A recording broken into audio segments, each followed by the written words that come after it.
So what this little dude's doing is rising up, right? He's able to look down on that moment and decide that that is crazy, right?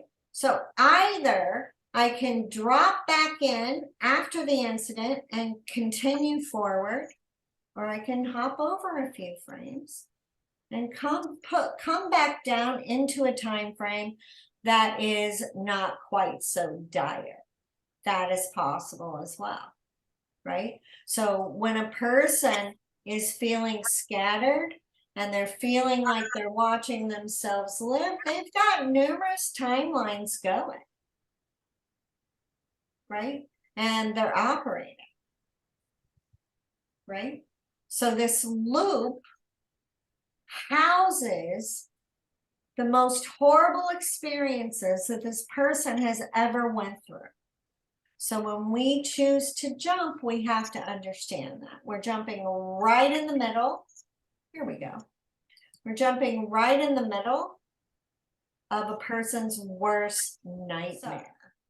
We've got the little dude. He's created this time loop. He's freaking brilliant. Yeah. What's he going to do next, right?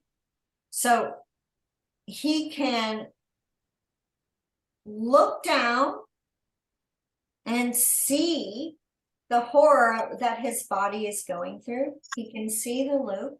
Right now, we've got this kid in a situation where he's having to depersonalize. He's quantum jumping. Nothing feels real. He's astral traveling and he's reality hopping. And he's supposed to feel normal, right? So we have this amazing dude. He's figured out how to disassociate and fragment enough to keep both scenarios going. How brilliant is that, right? He's tied off that infectious moment so that it's possible to still call this person daddy, right?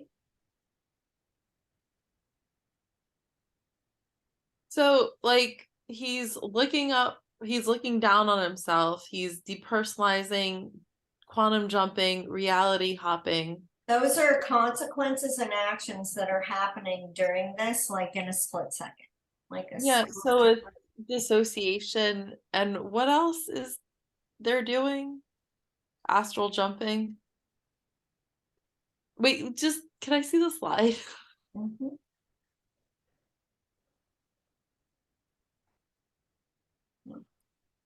It's back there.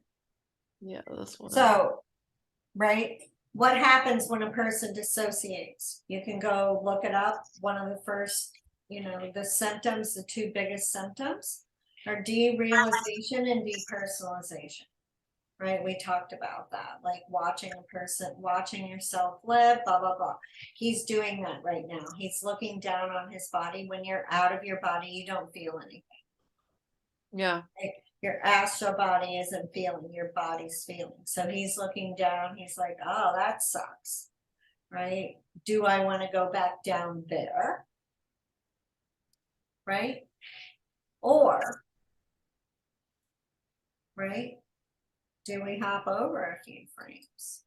Right? So he's looks down, it's like, all right, right? He can either, right? Again, we've got all these timelines running out in front of us. Science talks about alternate realities and, blah, blah, blah. He can either look down and go, yikes, do I even want to go back there? I have consciousness around this. Or do I want to hop over a few frames? Now, when a kid does that repeatedly, right? It's like living in a family that you don't know. Right? So I can remember, and I would even say all those people that say they're my family. I would say that. Right? They say they're my family. I don't know. I don't know who they are. And, I could even like watch my mother touch me and not feel it. Right? Nothing felt real. Right? Now, what would happen is in time, right? The horror would catch up with me because I'm no different. Right? So the scenarios would build out front still. Right? And then you hop over, you're hopping around. These kids are reality hopping all the time. That's why, as adults, there's no clear line of communication. Right? Time is so scattered up. Right? I was working with a woman the other day, and I'm like, your responses are very immature right now. You need to realize that as we're doing this, we have to grow these fragments. And she was astounded. She was like, what? And I was like, yeah. Like, you brought this 7-year-old home. She has to grow up. You have to teach her, right? Because your responses have to grow up. Yeah. That's impossible as long as the fragment is out there. But once we get them united, growing up is possible. And at the end of the time, that's usually things. I feel all grown up. Right? Being grown up isn't overwhelming, right? Yeah. So the alternate timeline theory means that within one universe, time is played out in multiple ways. Yeah. Multiple ways. So that means that same moment could have different outcomes, right? Say mom comes in and rescues you in one scenario, right? In one scenario, mom stands and watches. And in one scenario, blah, blah, blah, blah, blah, right? So they can choose at that moment where they want to come down.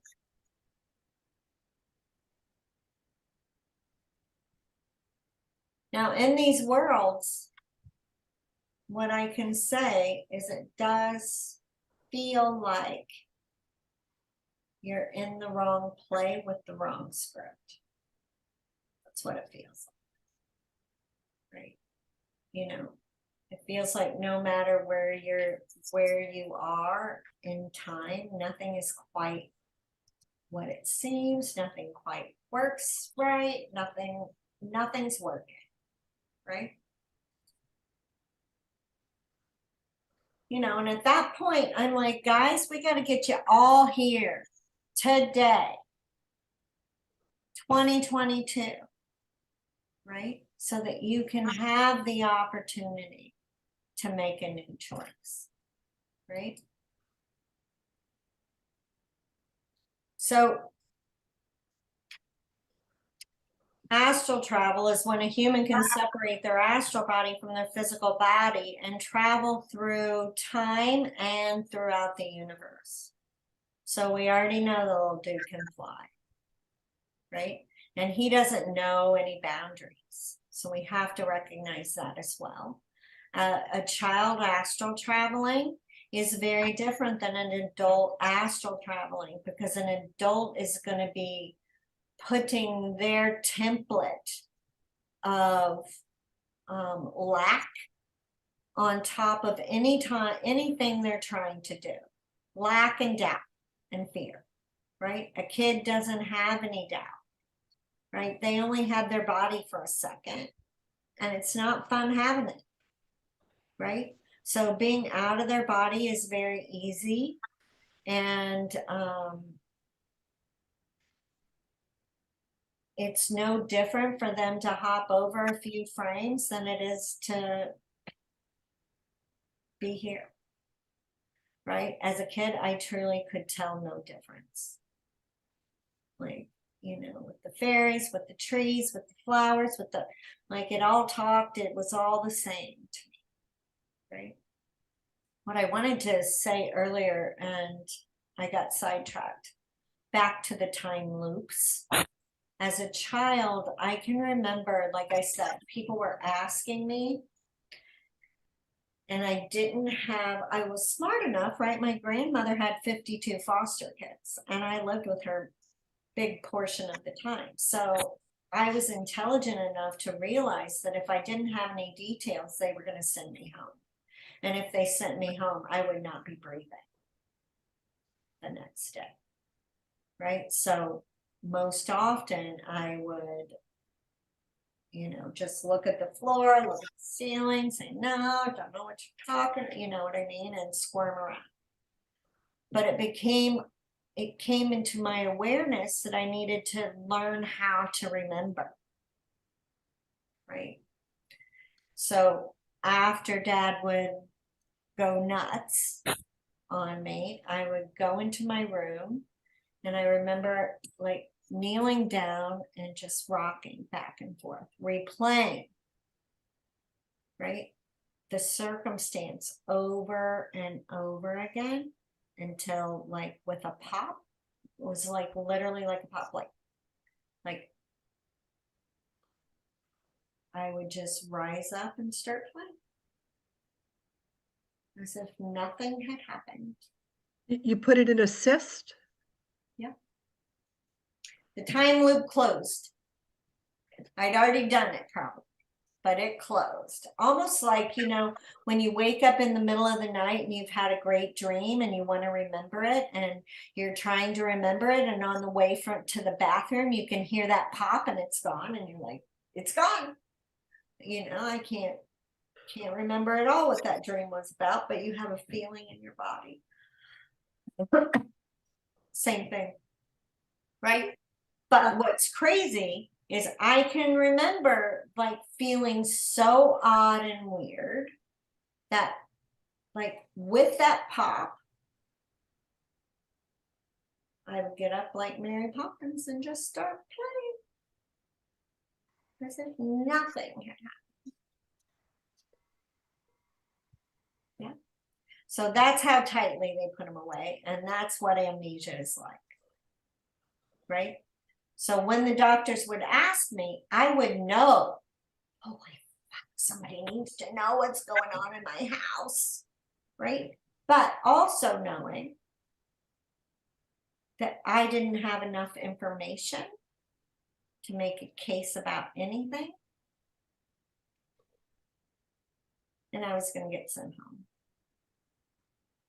Yeah. So that's the kind of deep thought these kids are having every day. Right? I can remember the doctor one time sending my mother out of the room. I can't remember how old I was. And asking me a ton of questions. And spatial clairvoyance, right? I knew my mother was standing on the other side of that door, waiting, going, what's he talking to her about? And what is she going to say without me? Blah, blah, blah, right? And in that short amount of time, right, I had to decide, right, if I had enough information that I wasn't going to be handed back to my mother, or that he would call my grandma to come get me, right? Like, that's the kind of things that a kid is planning out in those moments, right? So the complexity that these children are maneuvering outweighs what adults are dealing with completely. Yeah, Shirley. Oh, I'm just blown away by your story. That's all. I just total respect. Yeah, I mean, it was, it was very interesting that, my grandmother had all these foster kids. I had horrible things. Like, there was one kid that lived like with her leg chained to a pole and fed like a dog. She had never had a piece of silverware in her hands, right? Like, so I saw, like, abuse that was way beyond my story. Anyway, way beyond my story. And then, you know, and like, there was a level of dismissing what was happening to a degree because it wasn't that. Yeah. So, yeah. So now quantum jumping is the abrupt transition. This is important, guys, when you're jumping people. It's the abrupt transition. It's a molecular transition, right? So it shouldn't take people 4 years to get where they're going, or they're not jumping, right? They're in their memory, right? So it's all in the details, right? Where do you see this child, right? Is she at home or is she at school, right? Okay, she's at home. Is she in her bedroom? Yeah, she's in bed. She's crying. Okay, right? What does the house look like that she lives in, right? Is it green? Okay, it's green. Let's put your feet on the ground, on the lawn, facing the house, right? Are your feet on the ground? Can you look down and see your feet touching the ground? Can you stomp your foot and feel that reverberation go up your leg as your foot hits the earth? Right? Tell me what the door looks like. Oh, it's red. Is it painted? Is it smooth or is it chipped up? Right? It's the details, because if you were there, you'd be able to answer those questions. If they can't answer the questions, they're probably not there and you're not prepared to go in.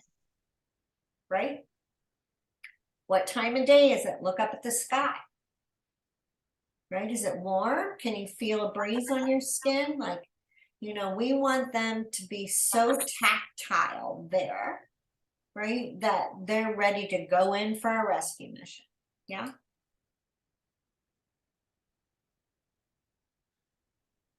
So this is consequences of the jumping and the looping and the reality happening.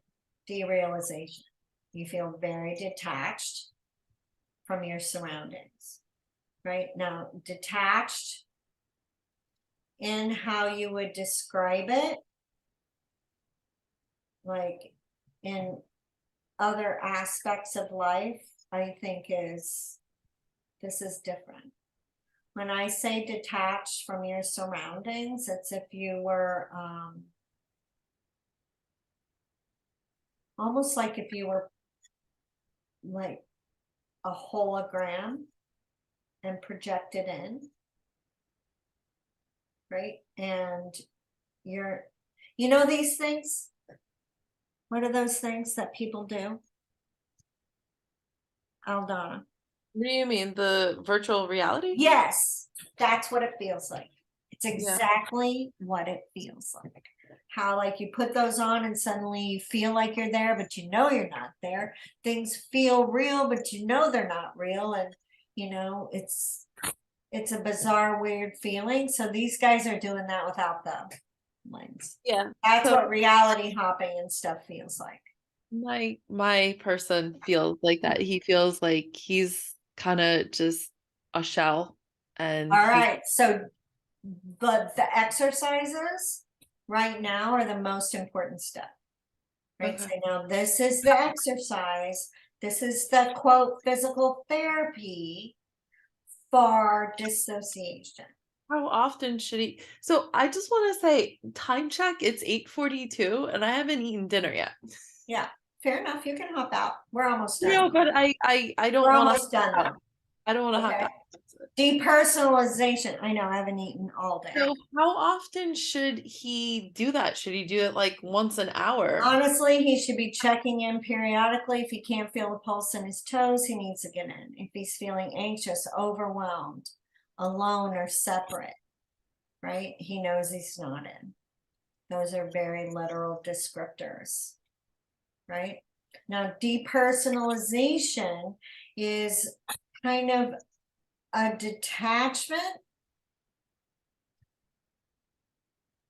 It feels like you're watching a movie, right? So even a step different than that derealization, because you're over the top watching almost like you're watching a movie, watching yourself in a movie, right?